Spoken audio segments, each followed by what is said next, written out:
प्रत्येक विद्यार्थ्याचं स्वप्न असतं की त्यांचं शिक्षण हे IIT मधून पूर्ण व्हावं. आणि आज आपल्यासोबत नवोदय विद्यालयाचे माझे सिनियर धम्मदीप वाघमारेजी ते सोबत आहेत. त्यांनी आपलं शिक्षण हे IIT मधून पूर्ण केले आहे. चला तर त्यांना आपण काही प्रश्न विचारू. काय म्हणता? खूप मस्त. मस्त बढिया. बढ़िया बढ़िया. काय म्हणतो बाकी सगळं, जॉब वगैरे बढिया? जॉब पण बढ़िया. अच्छा, तर तुम्ही काही आम्हाला सांगा IIT मध्ये कसं यायचं? IIT मध्ये आता त्याच्यात तुम्हाला सगळ्यांनाच माहिती असेल IIT मध्ये आपण कसं ऍडमिशन घेतो आणि त्या सगळ्या गोष्टी. पण मला असं सांगायचं, एक गोष्ट सांगायची आहे. आपल्याला अशीच कल्पना असते की IIT मध्ये आपण इंजिनिअरिंग इन्स्टिट्यूट आहे आणि तिथे फक्त इंजिनिअरिंगचे कोर्सेस होतात. सो मला त्याच्याबद्दलची थोडीशी माहिती तुम्हाला द्यायची आहे. इथे IIT मध्ये इंजिनिअरिंग सोबतच बाकी कोर्सेस पण तुम्ही करू शकता. त्याचा एक मी एक्झाम्पल आहे.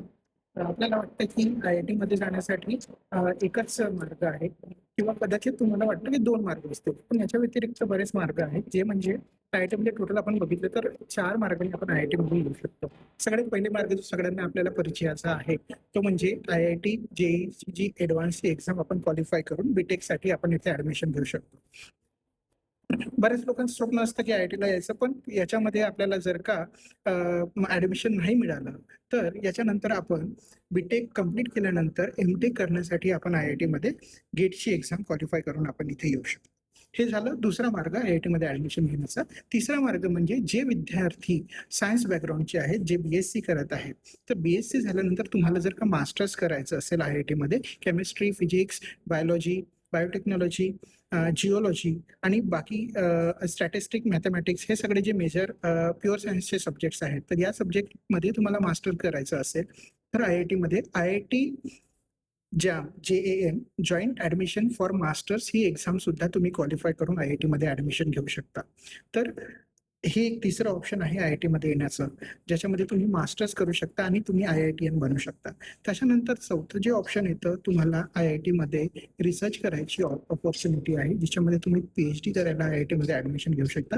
याच्यासाठी तुम्हाला गेटची exam, general aptitude test for engineering ही एक्झाम तुम्ही क्वालिफाय करून इथे ऍडमिशन घेऊ शकता, किंवा नॅशनल एलिजिबिलिटी टेस्ट नेटची जी एक्झाम आहे ती एक्झाम क्वालिफाय करून तुम्ही इथे ऍडमिशन घेऊ शकता PhD साठी, आणि तुम्ही इथे येऊन रिसर्च करू शकता आणि तुम्ही डॉक्टर बनू शकता. तर हे 4 वेगवेगळे ऑप्शन्स आहेत. त्याच्या व्यतिरिक्त IIT मध्ये बरेच कोर्सेस आहेत जे आपल्याला वाटतं की फक्त इथे इंजिनिअरिंग किंवा सायन्सच्या रिलेटेडच म्हणजे इथे स्टडी होत असेल, पण असं नाही आहे. आता IIT मध्ये ह्युमॅनिटीज बरोबर कॉमर्स बॅकग्राऊंड, ह्युमॅनिटीज म्हणजे सोशल सायन्सेस मध्ये सुद्धा पण तुम्ही इथे MA करू शकता,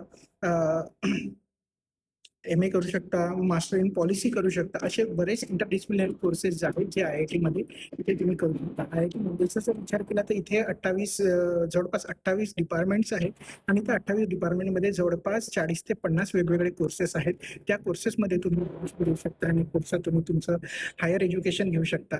तर असे बरेच ऑप्शन्स आहेत, तुम्हाला इथे बघायला पाहिजे. ज्या गुणाला तुम्हाला संधी असे वाटतं की आपल्याला IIT मध्ये शिक्षण घ्यायला हवं, तर IIT मुंबई व्यतिरिक्त बाकीही IIT मध्ये वेगवेगळे कोर्सेस आहेत. ते कोर्सेस तुम्हाला एक्सप्लोर करायला पाहिजेत आणि तुम्ही त्याच्यासाठी वाटचाल केली पाहिजे असं मला वाटतं. खूप खूप धन्यवाद धम्मदीप भाऊ, तुम्ही माहिती सांगितल्याबद्दल. असेच समोर जा, प्रगती करा. धम्मदीप भाऊ माझे उदयगिरी हाऊसचे हाऊसमेट होते, एका वर्षाने सिनियर होते. चला ठीक आहे, निघूया समोर.